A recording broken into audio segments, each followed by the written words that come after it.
The Pittsford couple we spoke with is doing renovation work to their house. Before hiring contractors, they logged onto the Monroe County Clerk's website to make sure the people they hired were legitimate. Sounds simple enough? Well, then they typed in their own names.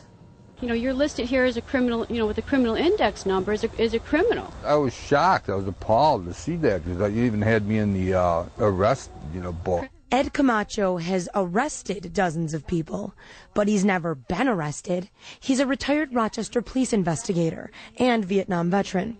The word criminal came up near his name on this document, which was easily accessible on the web, because of an indexing error in the Monroe County Clerk's office.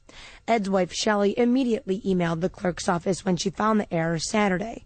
The county clerk says the document was fixed by Monday.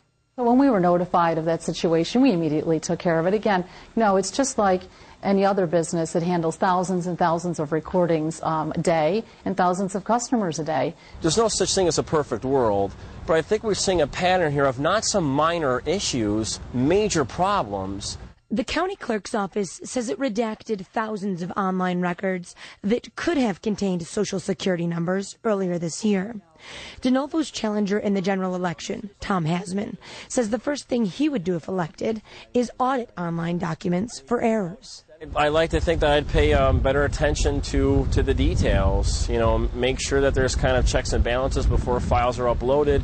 DeNovo says that's already happening. We have a daily process. As our documents come in, we review those documents to ensure the integrity of those documents each and every day. With more and more secure documents making their way to the web, DeNovo and Hasman admit mistakes will happen. The Camachos believe the burden of catching them, however, may unfairly fall more and more on all of us. In the newsroom, Leah George, our News.